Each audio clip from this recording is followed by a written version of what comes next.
Hey guys, our today's topic of discussion is CNS stimulants. So let's start. What are CNS stimulants? First of all, you should know that our CNS is affected by two types of drugs, either stimulants or depressants.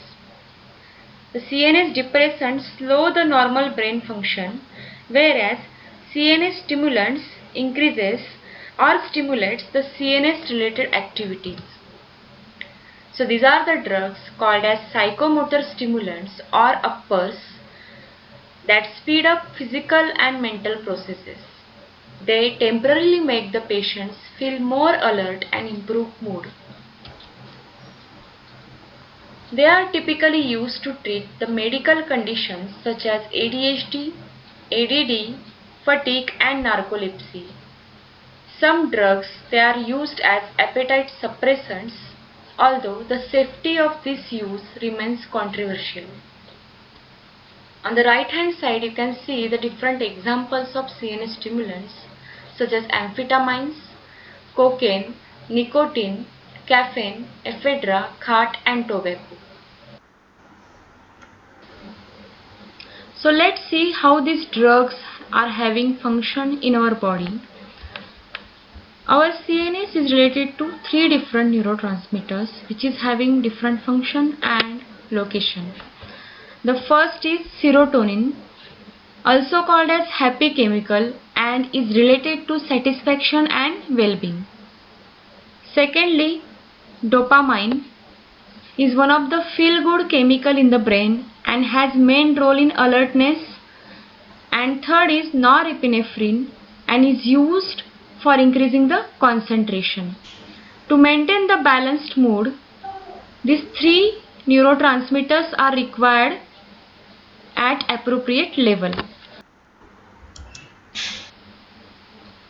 So let's see how these drugs are working in the body. The different drugs in this category work differently, but most of the drugs work by either increasing the level of these neurotransmitters in the body or by inhibiting their metabolism. So this is done by variety of mechanism. As you can see in this figure, this green color neurotransmitter is dopamine, whereas purple color neurotransmitter is noradrenaline. CNS stimulants increase the concentration of these monoamines in the synapse either by increasing their release from presynaptic vesicle or by inhibiting their metabolism by the enzyme monoamine oxidase or by blocking the reuptake of these monoamines into the presynaptic vesicles. This reuptake of monoamines is blocked by blocking the transporters which are present in the membrane of presynaptic vesicles.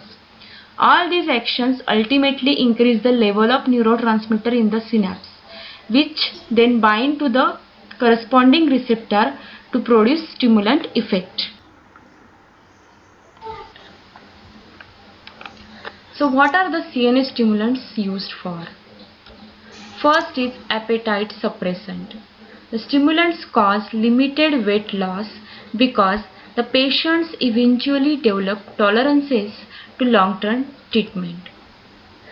Second is attention disorders. These are the prescription medications taken by mouth to treat ADHD and ADD. Narcolepsy.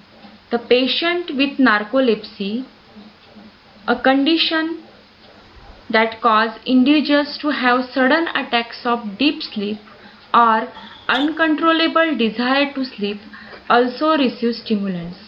These drugs help narcoleptic patients to stay away during the day. Fatigue. Caffeine is a stimulant that is found in coffee and various teas, soft drinks and energy drinks. Recreational drug use.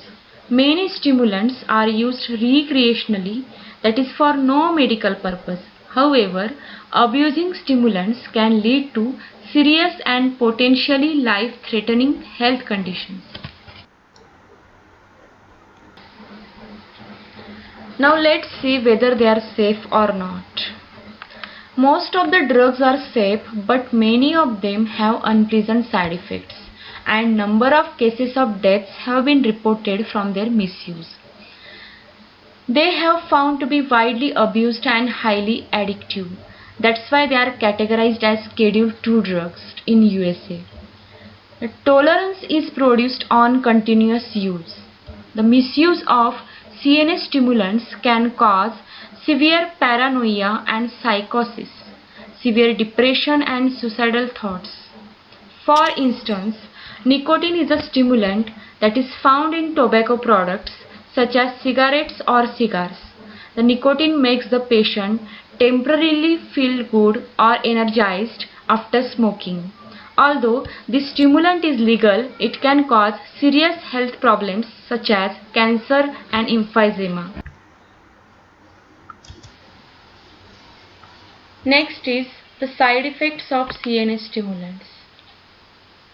There are some short-term side effects such as dizziness, hypertension, insomnia, confusion, addiction, nausea and diarrhea. Let's see some other side effects in detail. The most CNS stimulants are highly addictive. However, some newer drugs such as modafinil are less addictive. Because the stimulants are highly addictive and have euphoric effect on the brain, they are often abused and taken as recreational drugs. CNS side effects vary depending on specific dose and type of drug. The short-term side effects already we have discussed in adjacent figure. Then long-term side effects. The long-term abuse of stimulants can cause changes in the brain and lead to serious health problems, including severe mental illness and memory loss. What are the drugs used as CNS stimulants? These drugs are classified into three classes. The first one is respiratory stimulants and convulsions. The respiratory stimulants are also called as analeptics, and in higher doses they act as convulsants. The examples are doxapram, nicotinamide. These two acts as respiratory stimulants. Strychnine, bicoculin act as convulsants. Next is psychomotor stimulants. The examples are amphetamine and related drugs like dexamphetamine, methylamphetamine and methylphenidate. Cocaine, nicotine, methylxanthine such as caffeine, theophylline. And third one is psychotomimetics. The examples are LSD, that is lysergic acid diethylamide, MDMA, that is 3,4-methylene dioxy, methamphetamine, mescaline and phencyclidine.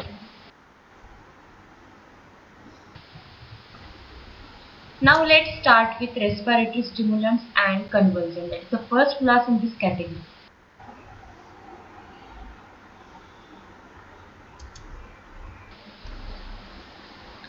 The first class, that is respiratory stimulants, they are also called as analeptics.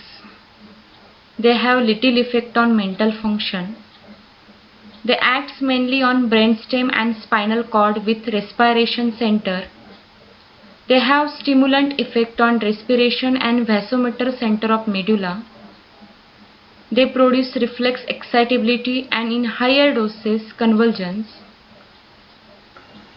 Side effects include restlessness, tremors, palpitation, insomnia, nausea, diarrhea and hypertension. Examples are doxapram and nicotinamide. The first example of respiratory stimulant is doxapram. You can see the structure containing morpholin ring and furan ring having keto group at second position and diphenyl ring at third position. It is a short-acting respiratory stimulant. It is given intravenously in the infusion form to treat acute respiratory failure. The onset occurs in 20 to 40 seconds, reaches peak effect in 1 to 2 minutes and persists for only 5 to 12 minutes.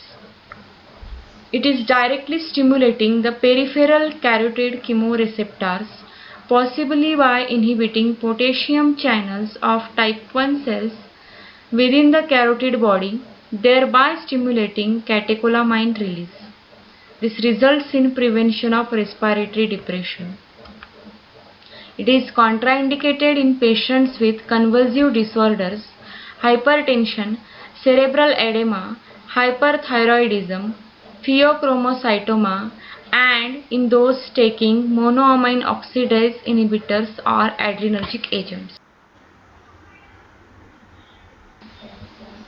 The next example acting as convulsant is strychnine.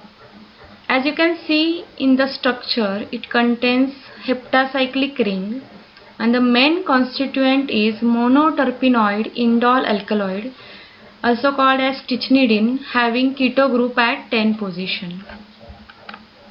It acts as stimulant at low doses in the brainstem and spinal cord, but are not used due to risk of convulsions and consequent excitotoxicity.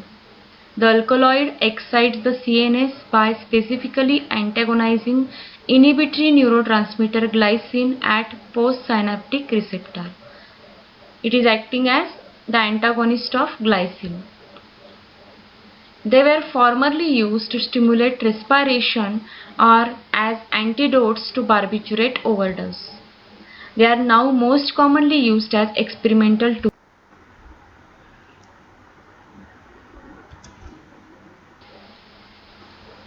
The second example of convulsant is bicopulin.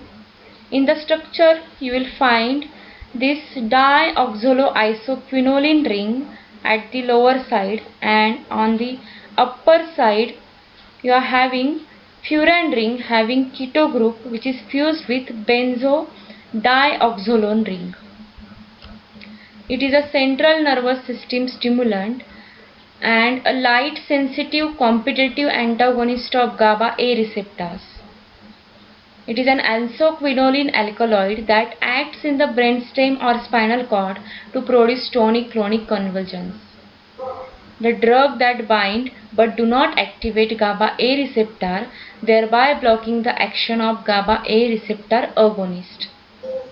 So they are also called as antagonist of GABA A receptor. After respiratory stimulants, the second class of CNS stimulant is psychomotor stimulants, also called as psychostimulants.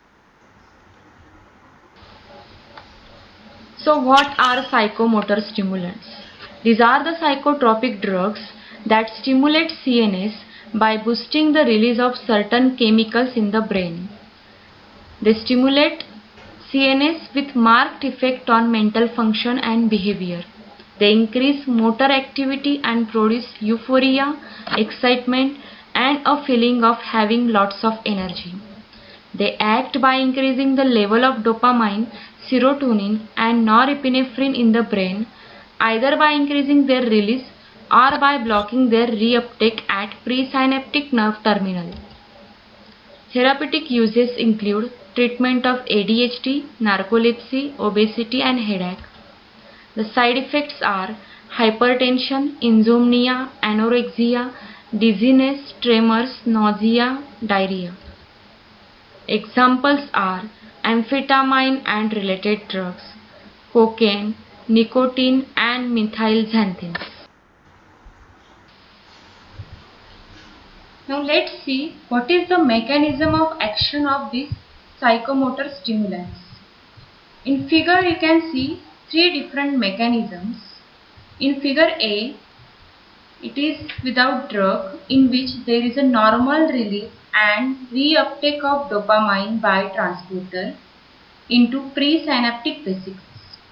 As dopamine is reuptaken by the transporter, its concentration in the synapse will decrease, which leads to CNS depressant effect.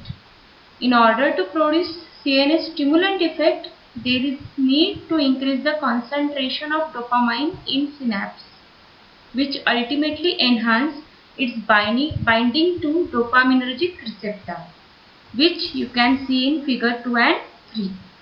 In figure 2, Cocaine increases the quantity of dopamine in synapse by blocking neurotransmitter reuptake, whereas in figure 3, amphetamine increases the quantity of dopamine by increasing neurotransmitter release or by reversing the action of dopamine transporter.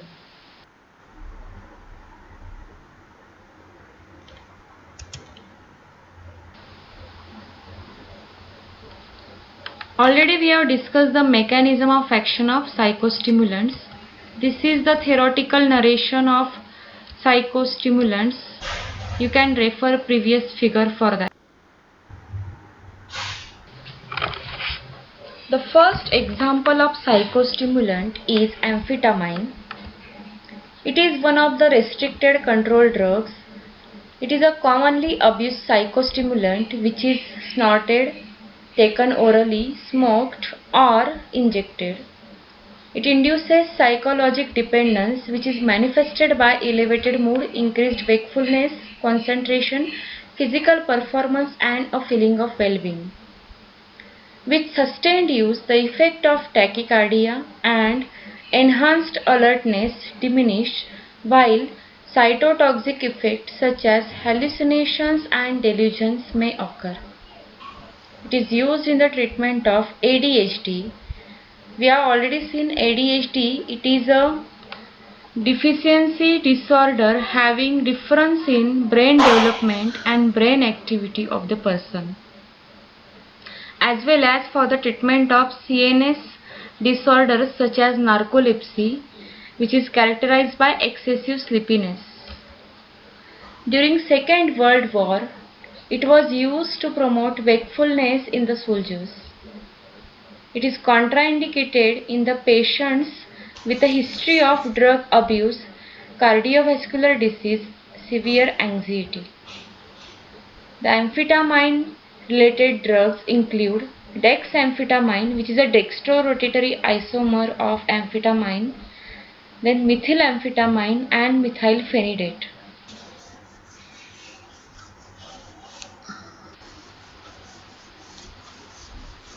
Next is the examples of amphetamine and related drugs along with their structures.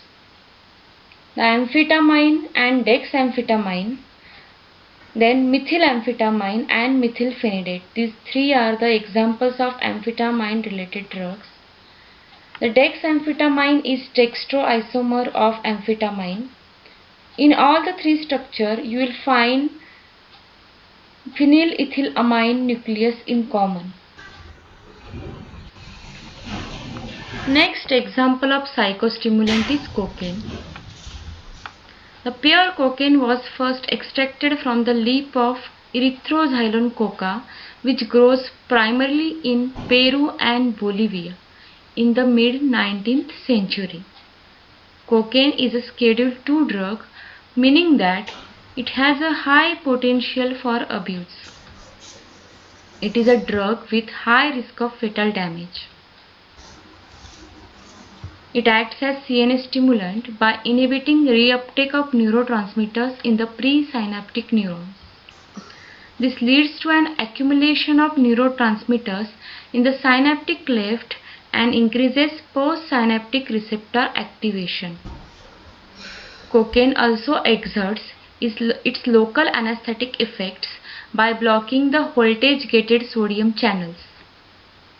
Cocaine or coke elevate mood and boost alertness, energy and physical stamina, speed of heart rate and breathing, and cause a spike in blood pressure, also speed up the person's metabolism and suppresses appetite. Occasionally used for nasopharyngeal and ophthalmic anesthesia.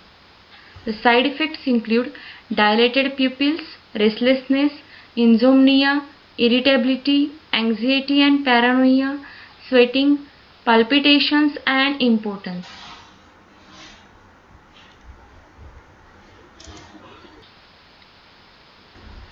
The next example after cocaine is nicotine. It is a stimulant and potent parasympathomimetic alkaloid that is naturally produced in the nightshade family of plants. It is used for smoking cessation to relieve withdrawal symptoms. It is one of the most commonly abused drugs that is considered to be safer alternative of tobacco. It constitutes approximately 0.6 to 3% of dry weight of tobacco. An average cigarette yields about 2 mg of absorbed nicotine. Side effects include increased risk of cardiovascular, respiratory, gastrointestinal and reproductive disorders. It affects the cell proliferation by various mechanisms which leads to cancer. It acts on nicotinic receptors that functions as ion channels, allowing sodium and calcium entry and potassium efflux upon ligand binding. In the brain, nicotine induces release of number of neurotransmitters such as acetylcholine, dopamine, noradrenaline, serotonin, GABA and glutamate. The next example of psychostimulant is methylxanthines. So these are the alkaloids such as caffeine, theobromine, theophylline that can be found in high concentrations in the tea, coffee or chocolates. So let's see how these drugs are producing relaxation in airway smooth muscles. They act by two mechanisms. Number one is phosphodiesterase inhibition and second is adenosine receptor antagonism. As you can see in figure, the first one, that is in phosphodiesterase inhibition, these drugs, they increases the level of intracellular CMP by inhibiting CMP degradation, which promotes airway smooth muscle relaxation. And second, that is adenosine receptor antagonism, in which these drugs act as antagonist of adenosine receptors. Due to that, these drugs block the calcium activated airway smooth muscle contraction by inhibiting the influx of calcium inside the cell.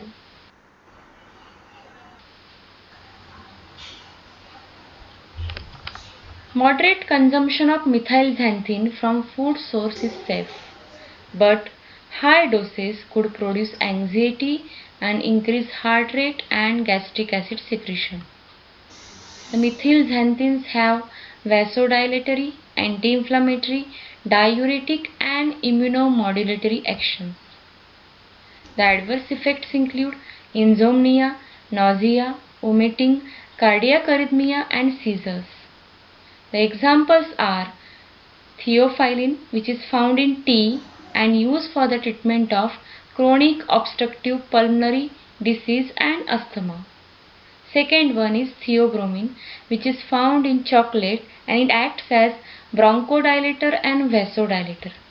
And the third example of methylxanthine is caffeine, which is found in coffee, which improves mental alertness and treat drowsiness, headache and migraine.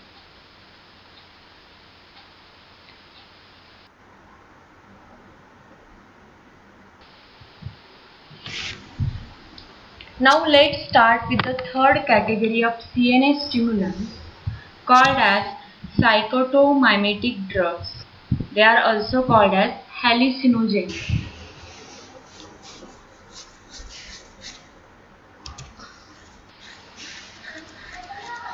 What are these psychotomimetic drugs? Let's see. These are the chemical agents that reliably and dose dependently induce a psychosis, often including hallucinations and delusions in normal individuals. These are of no clinical use. These are the drugs of abuse and dependence.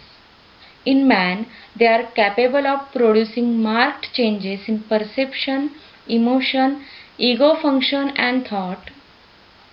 Produces effects like psychotic illness. Examples include number 1 is LSD, that is lysergic acid diethylamide. Second, MDMA, that is 3,4-methylene dioxymethamphetamine. Then mescaline, that is 3,4,5-trimethoxyphenethylamine, and PCP, that is phencyclidine.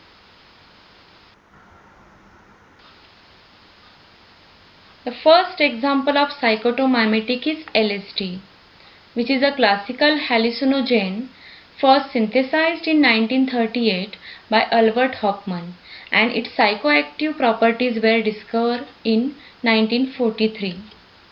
It is swallowed and is also taken as gelatin. The effects include altered thoughts, feelings, and awareness of one's surrounding. It also induces bliss, audiovisual synesthesia, altered meaning of perceptions, derealization, depersonalization, and mystical experiences. It is mainly used as recreational drug and also for spiritual reasons. It potentially binds to human serotonin, that is 5-HT, dopamine, and alpha-2 adrenergic receptors.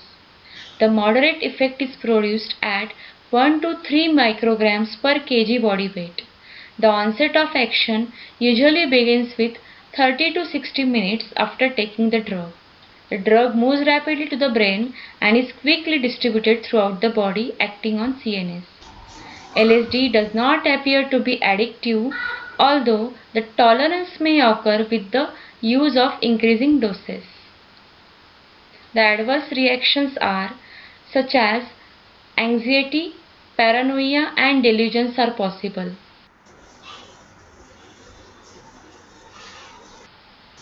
The next example of psychotomimetic is PCP, that is phencyclidine.